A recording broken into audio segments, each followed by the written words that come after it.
Murakoze cyane. Amazina ni Muhawe n'Imana Angelique. Ndo umukorari muri korari abazumva impanda, ndo umuririmbyi plutôt. Icyo korari mariye nuko imfata cyane, iramfata, iranamfasha cyane. Nshingiye nko ku buzima nabayemo narajya muri korari abazumva impanda, nsubije amaso inyuma, byari ibintu bikomeye cyane. Byari ibintu bikomeye.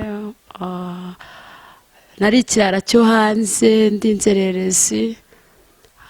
Hanyuma nza kugirirwa ubuntu, data wa twese arantoranya, antoragura mu magana menshi y'abanyabyaha, angiraho kwizerwa, nanjye nisanga muri korari abazumva impanda. Ku birenze ibyo ngibyo, umwe mu buhamya bwanjye nigeze kubabwira ko nari inzererezi, nari umusinzi, nari umusambanyi. Mbega byari ibintu bikomeye cyane, nari umwibone. Ariko data wa twese yangiriye icyizere, arantoranya, anzana mu itorero rya ADEPR. Kunzana mu itorero rya ADEPR, angirira icyizere, amuzana korari abazumva impanda. Korari yanjye nkunda cyane, nakunze no muri ubwo buzima. Najyaga mbabona nkumva ndabishimiye cyane, narakizwa. Bajya mu bikorwa bimwe na bimwe bya korari nk'umuganda, sinkangwe n'ubuzima mbayemo, nkashaka nk'igitenge nkagikenyera, nkajya gufatikanya nabo umurimo wabo cyangwa se umurimo w'Imana. Twava muri icyo gikorwa nkasubira mu byanjye. Hanyuma rero ni korari nishimiye cyane, naho nziye muri iri torero rya ADEPR Kinzovu.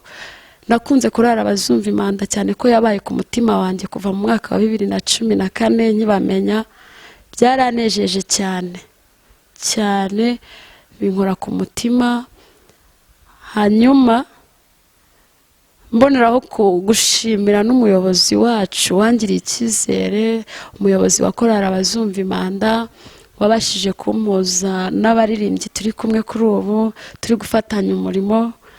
Ndamushimiye cyane no kuri presidente wacu Mama Keve, yampuje n'abazumva impanda. Harimo abantu beza, turirimba indirimbo nziza, bampaye ubutumwa, baransuye mu rugo iwacu, baza kumbwiriza, banyereka inzira y'agakiza. Naranezerewe cyane.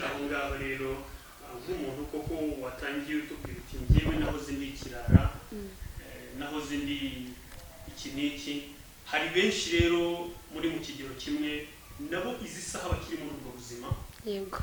Turagira ngo mu by'ukuri nk'umuririmbyi wa korari abazumva impanda, ugira icyo babwira bakiri hanze muri buriya buzima n'ubundi nawe wabahozemo. Okay, ikintu nabwira abantu bakiri hanze mu buzima nahozemo bw'uburara, nabashishikariza yuko kwa Yesu ariho hari amahoro. Amahoro, Yesu atanga ubuzima. Nabashishikariza neza yuko bakaza muri iyi nzira y'urugendo rw'agakiza, kuko iyi nzira iraryoshye. Iyi nzira tuboneramo amahoro, iyi nzira tuboneramo ababyeyi. Nanjye ubu tuvugana mfite ababyeyi muri uru rugendo, cyane ko abenshi tunabana kuri uyu murimo, tubana muri ubu buririmbyi, tubana muri korari abazumva impanda. Mfitemo ba data, mfitemo ba mama wanjye, mfitemo basaza banjye, mfitemo bakuru banjye ndetse n'abarumuna banjye. Mbega mbisangaho cyane, mfite amahoro. Ubu nsigaye nzi kwambara neza ku bintu ntabashaga. Nambaraga ubusa nkagenda, cyane cyane ko nari n'umumansuzi. Nambaraga imyambaro iteye isoni, nkagenda numva nta kibazo mfite. Ariko ubu ngubu ubwo bwambara busa bwose nabusize inyuma. Hanyuma imisatsi nari mfite iyo ngiyo nayisize inyuma, ubu ndi naturere. Hanyuma za mukorogo nisigaga, izo ngizo narazibagiwe, ndi naturere ku mubiri wanjye Imana yandemanye.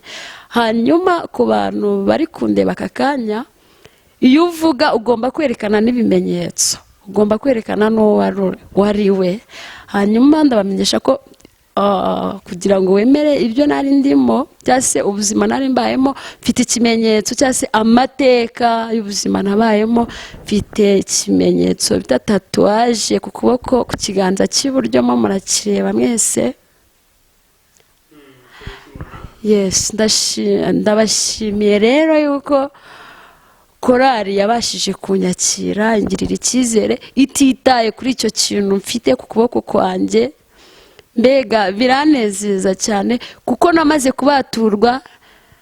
Ntabwo iki kintu kikincira urubanza, ntabwo kikincira urubanza. N'umuntu wese umbona ntakavuge se kuki abazumva imanda baririmbisha ikirara, bimeze bite. Narabatuwe n'amaraso ya Yesu Kristo. Yesu yampinduye uw'igiciro kinini. Hanyuma nk'uko tumenyereye neza cyangwa se ijambo riri mu gitabo cy'umubwiriza ibice 3, umurongo waho cyangwa se tuvuge umutwe w'amagambo waho uvuga ngo ikintu cyose kiri munsi y'iri juru cyagenewe igihe cyacyo. Hari igihe nyine ubwo nabibabwiye, hari igihe nabaye mu ndi kirara mbabaza ababyeyi banjye. tukiraho wenda reka nguce mu ijambo. Yego. Uburara ni bwinshi twagiye tubukora, nta muntu utarakoze uburara, ariko turagira ngo mu by'ukuri bano bantu bari hano hanze bagenzi bacu bakiri muri ubwo burara, Yes. bazi ko bidashoboka, ko umuntu ashobora gukizwa, akakira agakiza, akava muri biriya, akarokoka akaba umuntu muzima. Ntabwo bo bashobora kubyumva. Turagira ngo mu by'ukuri uduhe ku mateka yawe nyirizina, uburyo winjiye muri ubwo burara n'uburyo wabuvuyemo, kugira ngo byibuze nabo bibakore ku mutima, nabo aho bari bumve ko bishoboka. Murakoze. Uburara nabwinjiyemo mu mwaka wa 2008. Nari ntaye ishuri, naretse ishuri niga mu mwaka wa 4 primaire w'amashuri nyine abanza. Hanyuma njya kuba ikirara, mba mu mujyi wa Kigali. Natangiye nkora akazi ko mu rugo, nkavaho mu mwaka wa 2009. Noneho ntangira kujya nkora mu masaro de coiffure, nkajya nkora mu mitwe y'abagabo, murabyumva nyine. Hari hirya ni ukuvuga ngo iyo uri gukora muri saro z'abagabo, saro zateye imbere, hari ukuntu utwara umugabo ukajya kumukarabya mu mutwe, ahantu twita muri lavadede. Ni ukuvuga ngo hari ahantu haberayo ibintu byinshi. Uko uri inyuma uba uri gukarabya umugabo mu mutwe, abagushimashima, gukorakora ahantu hose yumva yishakiye. Kandi nibyo koko, mu buryo bwo kunezeza umukiriya ugomba kubyakira, icyagukoreye cyose ugomba kucyakira. Naho hantu ninjiriye uburara.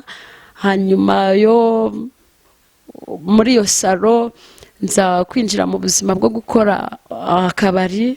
Njya gukora mu kabari, nkora akabari bwa mbere nahereye ahantu bita mu Mutara za Rwemasha. Ubwo buzima bw'akabari urumva ntago wakora mu kabari uri umuseriveri unanirwe kwita ku bagabo. Ubusambanyi n'ubwo buraza burinjira. Hanyuma nyuma y'ubwo busambanyi igikurikiyeho hari no kunywa amatabi y'amoko yose. Ariko mu matabi nanyweye hari itabi nigeze nkoresha ikiyobyabwenge bita mugo, icyo nicyo kitangezeho. Ariko ibindi byose byo urumva nabaye muri ubwo buzima bwabyo. Urumva ntabwo waba muri ubwo buzima, ntabwo wakora muri saro, ntabwo wakora mu kabari utari umwibone. Imyambarire nyine ugomba gukora icyo twita muri minsi ngo ni imyambarire iri sexe. Ni ukuvuga ngo nambaraga ubusa buteye ubwoba, byari biteye ubwoba. Njya ndeba amwe mu mafoto y'uburyo nari meze, nareba nuko ndi uyu munsi nkumva mfite umunezero udasanzwe. Nabaye muri ubwo buzima bw'akabari rero, njya mu busambanyi. Urumva no gutega abagabo biba biraje, kuko cyari cyo gihe cyanjye. Yari yo suka narishaga, nta mashuri nari mfite, nta n'ababyeyi nabonaga hafi yanjye bagomba kunyitaho. Yari yo suka yanjye. Ubwo buzima nabubayemo, mbyariramo n'abana. Nabyariyemo umwana w'umuhungu mu mwaka wa 2013. Ubu turi kuvugana kuri iyi saha, uwo mwana afite imyaka 10 n'igice.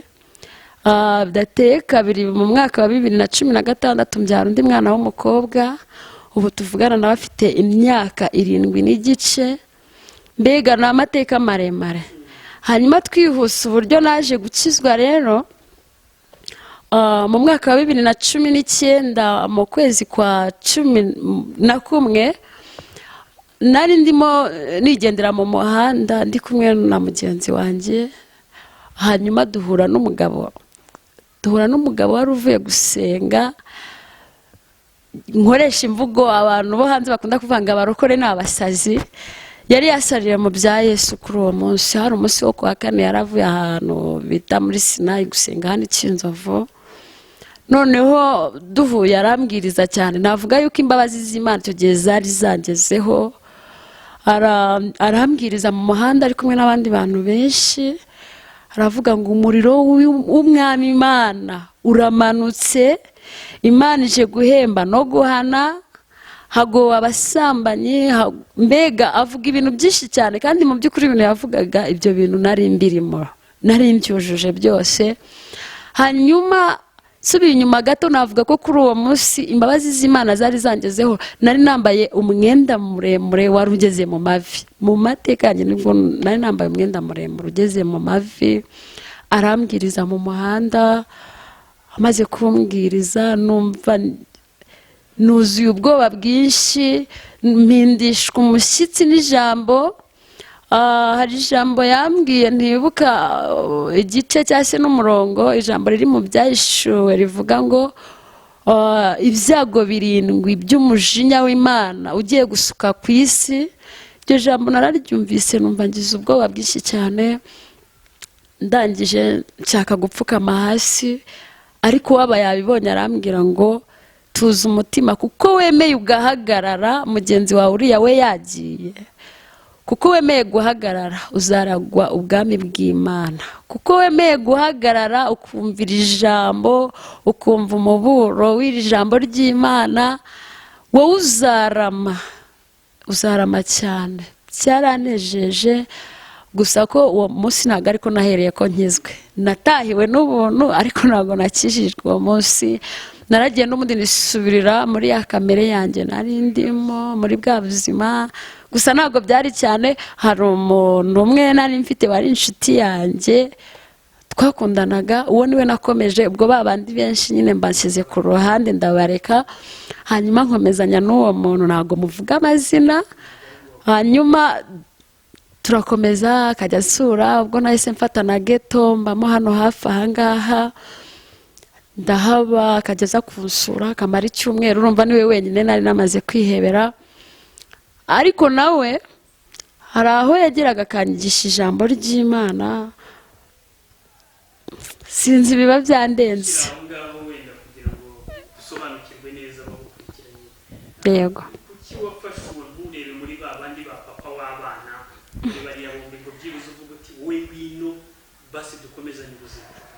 Murakoze cyane. Ba papa w'abana banjye baratandukanye. Umwe ubu tuvugana guhera mu mwaka wa 2017 ari mu gihugu cy'i Burundi. Hanyuma undi nawe ubu tuvugana izi saha ari mu gihugu cya Kongo. Ni abanyamahanga bose. Hanyuma se w'umwana wanjye mukuru afite urundi rugo, arananduta cyane. Urumva yifitiye urundi rugo. Mbega ni amateka maremare. Hanyuma rero uwo nguwo niwe wari waransabye urukundo, niwe twagombaga gukomezanya cyane ko naramukundaga dukomezanya ubwo buzima. Akajya anyigisha ijambo ry'Imana, yakundaga kunsomera amagambo ari mu Byahishuwe. Agakunda kunsomera cyane cyane ijambo riri mu Byahishuwe ibice 22. Iryo jambo nkajya ndyumva cyane.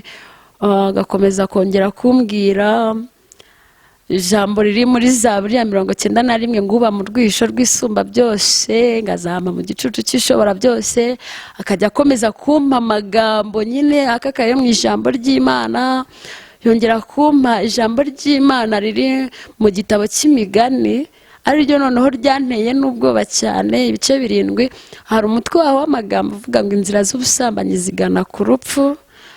akajya akunda kumbwira uzagirirwa ubuntu cyangwa se uzakizwe.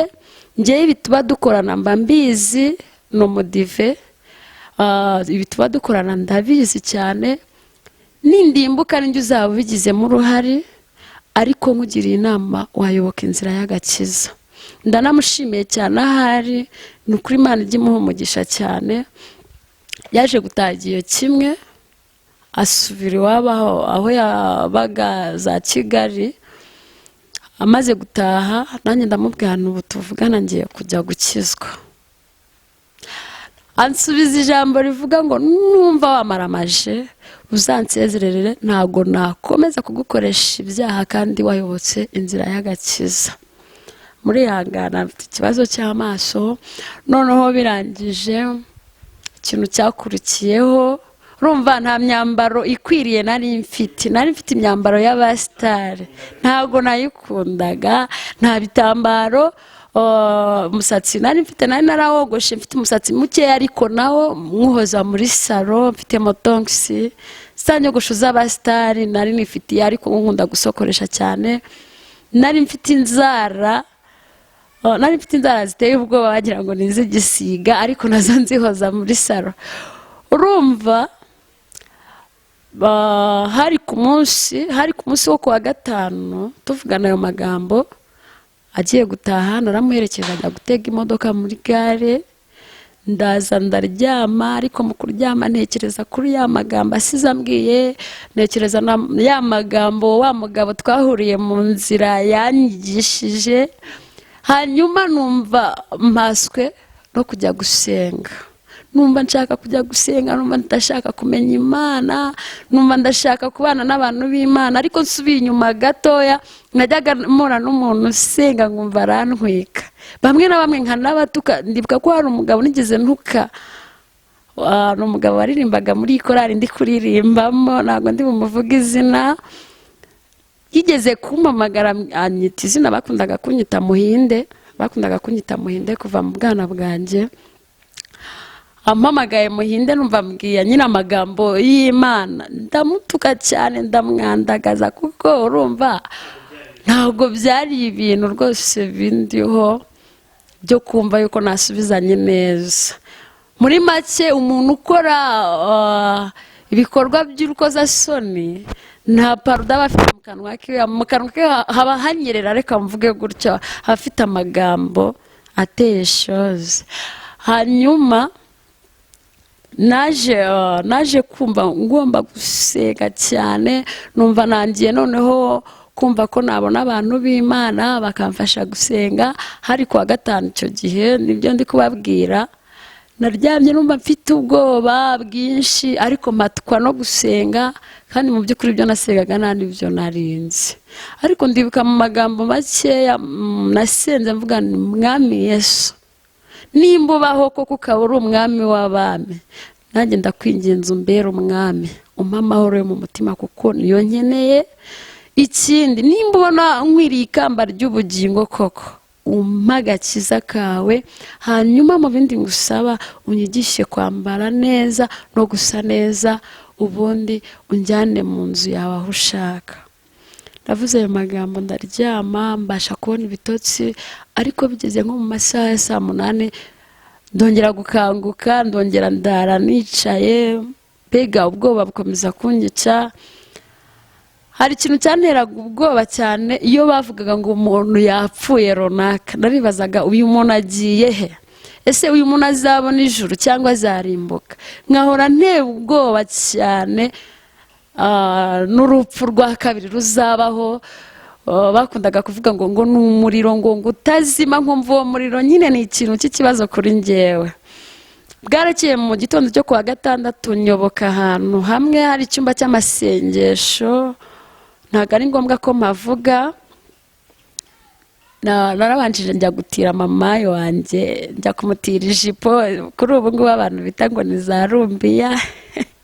Hanyuma shyiraho n'umupira, mutira n'agatambaro, nditega nyine nambara nk'ibintu by'abarokore. Inzara zo zakomeje kuba kwa kundi. Njya gusenga aho hantu, ngezeyo ndebye ukuntu barimo barabyina barimo bahimbaza birandenga, nahereye nyinjiramo ntagirana n'amarira menshi cyane, numva imbabazi z'Imana zangezeho. Hanyuma rero mu gihe cyo kujya kwatura natuye mu mwanya wa mbere, ndatura ndarira cyane, n'ibimyira biratakara, mbega amarira arashoka, amaso arabyimba, ndihanagura. Hanyuma uwo munsi Imana bishimye itangira kunyita mwana wanjye, numva mbega byarandenze kugeza aho ndi kuri uru rwego. Iyo nibutse yuko Imana ku munsi wa mbere yambwiye ngo ndi umwana wayo, mpita numva mfite ibyishimo cyane, nongera kubyibuha, nongera kwiyumvamo ubutwari burenze ukwemera. kiraho rero mu kwatura kwawe kiragiye wumvaga agahinda kenshi n'amarira menshi, mu ruhande rumwe wumvaga ufite iyihe ntumbero? Okay, murakoze. Intumbero nari mfite kuri icyo gihe, cyangwa se intumbero numvaga nshaka kugeraho, numvaga nshaka ko Imana yampa ubugingo, numva nshaka ko Imana yampa ubugingo ikampa amahoro yo mu mutima, cyane ko nta mahoro ahantu nari ngeze, nta mahoro nari mfite, nta mahoro nari mfite. nahoraga mbabaye, mpora nibaza ibintu by'ibibazo byinshi cyane, mpora ntekereza ubuzima mbayemo. Nawe utekereze, kurya urivuye gusambana, kwambara nasambanye, gusa neza nasambanye, kurera abana nasambanye. Byari ibintu birenze urugero, birenze ubwenge bwanjye. Hanyuma numvaga nshaka ko Imana yambohora, kuko najyaga numva bavuga ngo iyo umuntu akijijwe abona ubuzima buzima, iyo umuntu akijijwe asa neza, iyo umuntu akijijwe abona ababyeyi. Hanyuma rero bituma mfata icyo cyemezo, ndavuga ni wenda Imana ninyemerera ubugingo, ikanyemerera yuko nzaba umuragwa, bizanezeza cyane. Imana yarabinkoreye rero. Muri iyo minsi Imana itangira no kujya inumaho intumwa n'abahanuzi bakangeraho, nanjye ubwanjye itangira kunsanga. Hanyuma mu mwaka wa 2020 muri Covid nyine murabizi, nabayeho ntunzwe no gusenga, nkajya mu butayu aho bavuza Imana. Urumva nta aderesi nari mfite, aho bavuza Imana hose nkajyayo, nkanezezwa cyane yuko uba mu rwihisho rw'isumba byose ngo wazahama mu gicucu cy'ishobora byose. Ntangira kugira amahoro, ntangira kujya nsenga cyane, ntangira gukunda abantu b'Imana. Benshi bakangeraho mu bo tubana muri korali abazumva impanda bakambwiriza. Harimo umubyeyi umwe wajya gukunda kungeraho witwa Agnesi, akampa ijambo ry'Imana nkumva ndanyuzwe. Hari umwarimu wabayoboraga icyo gihe yitwaga Mbungira, uwo nawe yangezeho akambwiriza. N'abantu benshi bangezeho cyane, ndanabashimiye n'ubwo Imana ibyumve yuko mbashimiye. Hanyuma mu mwaka wa 2020 nk'uko nabivuze, Imana itangira kumpereza isezerano. Nta dini nari mfite icyo gihe, urumva nari inzererezi yo mu butayu, njya gusenga aho bavuza Imana hose nabaga nagiye. Bavuga ngo Cyinzovu hari umunyamasengesho, nari ndi mu muhamagaro, hari umuntu waje gusenga nkaba ndagiye, nkakunda kurara ubutayu cyane cyane ko banadufashe, ndanafungwa nzira gusenga, numva ndanabinezerewe cyane. Hanyuma mu mwaka wa 2020 niho nkiri, Imana itangira kumpa isezerano ryo kuba umwadeperi. Hanyuma nkagira ikibazo rero, wambaza uti icyo kibazo ni ikihe? Ikibazo nari mfite, naribazaga Imana ishaka ko njya muri ADPR mfite tatuwaje? Imana se abadeperi bemera umuntu ufite tatuwaje? Saba ADPR bazanyemera n'ukuntu umeze? Ese bazanyemera baza amateka yanjye? Nibaza nyine ya ADPR nzajyamo iyo ariyo, birancanga. Ariko kuko Imana ari rurangiza rwa burundu, ikomeza kubimbwira, ibicisha mu bakozi bayo, bakajya bahora babimbwira, nkababwira ni mwavangiwe. Impamvu nuko mubona yuko nsigaye nzi kwambara neza, nsigaye nambara ibintu bikubura nk'iby'abadeperi, nsigaye nzi gutega agatambaro nk'akabadeperi, nsigaye ndi natirere nk'umwadeperi. Nubwo mwavangiwe nyine, yego. Noneho birangije 2021 Imana irambwira ati nyamara ndagushaka ihute muri ADPR. Noneho nkashaka ADPR najyamo nkayibura. Icyo gihe nabaga i Kayonza, hari ahantu hamwe nakoraga mu ruganda rumwe rugize kano karere ka Kayonza, ni muri Mount Mero. Najya mu kazi, aho twicaye turi mu kazi, turi muri plastique dukora amabido, nkakunda kuririmba, bananyitaga Pasterine. Batujyana muri sopu, nkakunda kuba ndi kuririmba, ndi ku mashini ndirimba. Mana yanjye, akazi kanjye kose ahantu nabaga ndi hose nabaga ndi kuririmba. Twajya muri lunch nkaba ndi kuririmba, kurya nkarya nsenze. Ariko Imana ikomeza kuntumaho jya muri ADPR. Hanyuma rero Mana nihuse mu mwaka wa 2022 nabwo nari ndi Kayonza, hari utuntu turimo two mu rugo nari ndimo ndakora. Fungura televiziyo bita BTV, hazaho umuvugabutumwe zina nimba narumvishe ngo ni Berté. Hari utuntu nari mfite mu ntoki, noneho umuvugabutumwa arigisha, nanjye mpitamo bukajya kureba. Ngiye kumva numva aravuze ngumva wa mukobwa we umeze gutya na gutya, ufite ibintu binibi, ufite ikimenyetso kimeze gutya na gutya. N'uyu muntu ninjye ari kubwira ngo Imana iragushaka muri ADPR, Imana iragushaka. Mbega aranambwira, aravuga ibintu nkunda, ukunda gusoma ijambo ry'Imana, ukunda kuririmba, ukunda guhimbarisha. Mbega ibyo byose babiba ntabwo ni icyigisho cyaje nk'Imana, ntabwo yaranze, nanjye simuzi, sinzi n'ahataha. Hanyuma byaramfashije cyane, byambereye imbarutso yo kugira ngo nsubire, cyangwa se nsubire iwacu, ngaruke iwacu hano i Kinzovu, kugira ngo njye mu muhamagara Imana yampamagariye, nsibanganya ayo mateka. Hanyuma mu mwaka wa 2022 nibwo naje hano i Kinzovu ku itariki ya mbere z'ukwezi kwa gatandatu. Ndahaza, maze kuza urumva nubwo nari ndiyo nari nkijijwe, ariko hari aho byageze nyine nshaka gucika intege, nangira gusubizaho imisatsi, nangira gukoresha inzara, ipantaro zo bitewe n'akazi nakoraga muri iyo minsi zo nari nzemerewe nkunda kuzambara. Hanyuma nzi n'ahangaha mbonye ko ngiye kugaruka hano Kinzovu, byabaye ngombwa ko mpambura wa musatsi, bya misatsi amenshi nari mfite amarasta, nkuraho ndajugunya, inzara zo ndagenda muri salo barahanagura. Hanyuma nza hano Kinzovu nzi yuko nje gukora umurimo muri ADPR. Muko hagera rero Mana yanjye, sinzi wakibaza impamvu nahisemo ADPR ya Kinzovu. Nasanze ari mu rugo.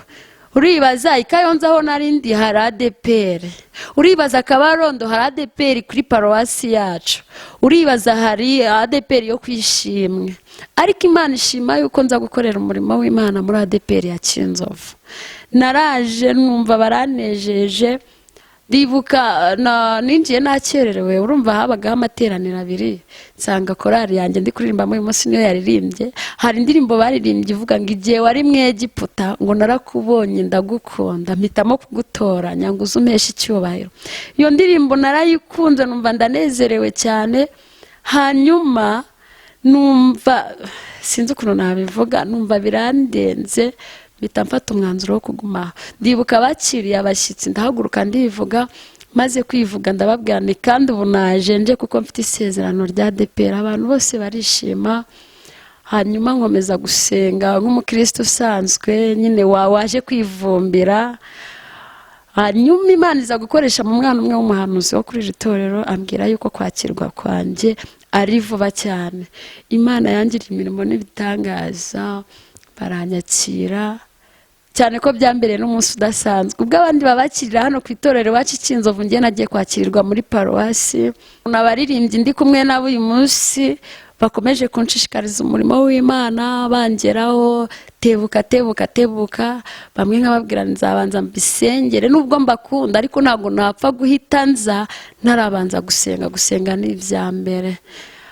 Byaramfashije rero, bamaze kunyakira mbanza gusenga, nsaba Imana nyisaba yuko yanyemerera ikampa aho ngomba gukorera umurimo, korari ngomba kubamo. Nanditse kandida nyihereza korari yanjye abazumva impanda, hanyuma ndicara nsubira mu rugo nyine njya gutegereza igihe bazampamagarira ngo nze gutangirana nabo umurimo.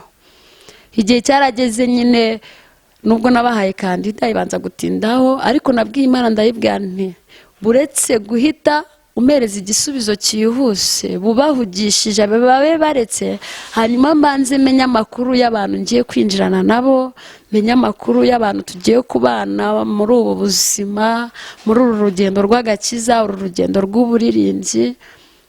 Mu by'ukuri Imana yarabinkoreye, hacaho igihe kirekire ndasenga, maze gusenga hanyuma Imana iza kunyereka, iransanga ubwanjye impiyerekwa, iransanga inyereka abazumva impanda.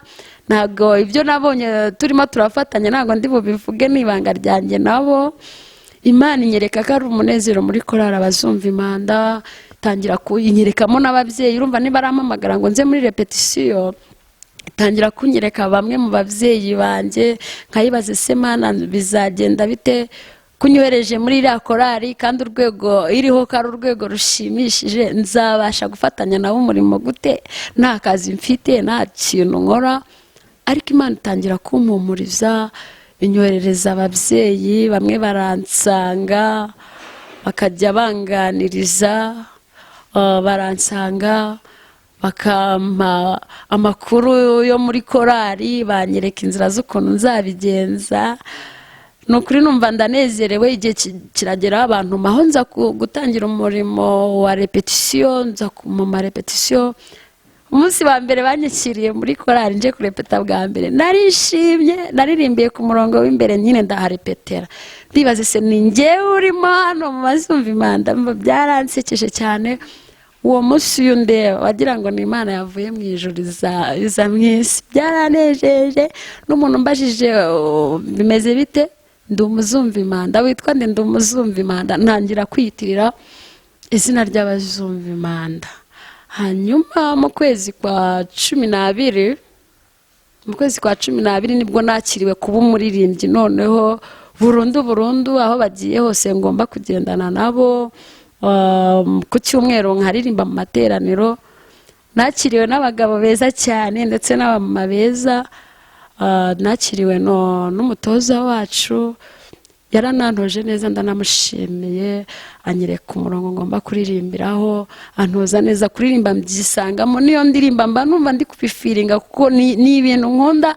Noneho naje gusobanukirwa neza, mpita numva ndanezerewe, menye neza ko mu ijuru umurimo w'uburirimbyi uzakomeza, tuzaririmba no mu ijuru, bitazahagararira ahangaha. Numva mbikunze cyane. Nukore ubuzima bwanjye mu bazumva impanda bahagaze neza cyane. Murambona nambaye neza, ndasa neza pe, ndasa neza. Ndanabashimiye, baramfashije. Ubuzima bwo mu bazumva impanda ni korari ikundana cyane, ni korari sinzi nimba na mbere ariko bari bameze, ariko niko bari bameze, kuko iyo bataza kuba bameze gutyo ntabwo baba baratumye mbasanga. Harimo ababyeyi beza cyane, nkunda cyane, ntabwo ari ngombwa ko mbavuga amazina. Harimo ababyeyi bagira inama umuntu, bangiriye inama ndanyurwa, n'ubu baracyangira inama. Ni korari nziza ifashanya, narababonye baramfashije. Iyo ngeze mu gihe mbona ntishimye, hari igihe umuntu ajya agira, sinzi ukuntu nabivuga, ukumva ugiye mu yindi ka itameze neza. Nk'iyo babonye nje kurepeta cyangwa se mu murimo ntameze neza, bamwe bagerageza kuza bakansanga, bakanganiriza, bakambaza ikibazo mfite. Uwumfasha akamfasha, uwunsengera akansengera. Ariko mbega ndanezerewe cyane, nta kintu nabashinza. Mu buryo bw'ibikorwa bya korari baramfasha. Ikibazo najyaga ngira cyo kuvuga ngo nzakora umurimo gute nta kazi mfite, ku buryo bw'amayinifomo baramfasha, bakantera ingabo mu bitugu, baranzamura mu misanzu y'itorero, baranzamura mu misanzu ya korari, baranzamura no mu buryo bw'amasengesho, mu nama. mana yanjye simbizi, korari abazumva impanda nayibashimira, ni korari nziza, nta kibazo pe, nta kibazo mbabona. Okay, urakoze. Ingamba numva mfite no kubahesha ishema nk'abaririmbyi, nk'abavyeyi banje, nk'abakuru banje, nk'abavandimwe banje. Nigeze mbabwira ngo narabyaye ariko nta rugo mfite. Ndumva nshaka kuzasohoka muri korari abazumva impanda, ndumugeni banshigikiye, harimo ba marene, harimo basaza banje, harimo barumuna banje bazanyambarira. Ndumva nshaka ko bazanshingira nkabahesha ishema, mbega nk'umuntu bakuye mu buzima bwo hanze, mu buzima bubi. Ndumva nshaka kuzabahereza ishema. Uzambona mvuye muri korari abazumva impanda ameze neza, ngiye ku mugaragaro bose babireba, azavuga ngo ya korari itoza neza abaririmbyi bayo cyane. Nsubiye inyuma gato yanyigira muri korari abazumva impanda, hari bamwe mu baririmbyi bahuye n'umusaraba, bagahura n'abantu bo hanze nyine, abo twita abanyamahanga batakebwe. Korari yanyu nitwayiza mu mwakira indaya, mwakira abajura, mwakira abasinze. Byari ibintu bikomeye. Niyo mpamvu nshaka yuko nzabahesha ishema, kandi Imana izabimfashamo, ndabyizeye vuba bitari kera. Ni ukuri pe, nzabibereka yuko bandeze neza.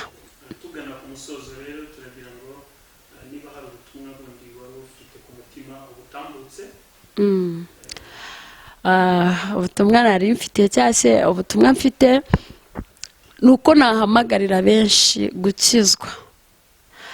Nahamagarira abantu benshi gukizwa, nkababwira yuko tugomba gukora ibyiza hakiri kare, tugomba gufashanya, tugomba gusabirana, ndetse tugomba no gusura bariya bakiri aho nahoze, tukabageraho, tukababwiriza ubutumwa bwiza, tukababwira ko Yesu ari inzira n'ukuri n'ubugingo, tukababwira yuko Yesu ari ufite amahoro, ari ufite amagambo meza y'ubugingo. Mbega nababwira yuko hanze ni habi, nta cyiza kiri hanze. Hanze ni habi, hazaba abasambanyi, hazaba imbwa n'abarozi. Nababwira yuko nabashishikariza kuza muri uru rugendo rw'agakiza, muri inzira y'agakiza. Nababwira yuko bagomba bagahunga vuba, kubera yuko iyi si izashira kandi izashirana n'ibyayo. Umunezero mwiza rero n'uw'Imana. Biriya ubusambanyi, ubujura, ubusinzi n'ibindi byaha, biriya nubwo abisi bavuga yuko ari umunezero, nta munezero. Ririya ni iraha ry'akanya gatoya. Nababwira ko iraha ry'igihe kirekire ni iraha ryo mu nzu y'Imana. Hanyuma ikindi kintu nababwira yuko kuririmba ni byiza, birafasha, biranezeza cyane. Ngiye biranezeza, ubuzima bwanjye bwose ni ukuririmba, mba numva neza, sinzi, niyo mpano niyumvamo kurusha izindi zose. Nabahamagara, hanyuma nkongera nkanababwirane, ushoboye kuza muri uru rugendo, uzanyumva ari hano hafi, cyangwa se uri kunyumva ari hano hafi, namurarikira no kuzaza muri korari abazumva impanda, tugafatanya umurimo, yego akamfasha kuba icyamamare muri korari abazumva impanda. Hanyuma Imana y'amahoro ibampera umugisha. Murakoze cyane.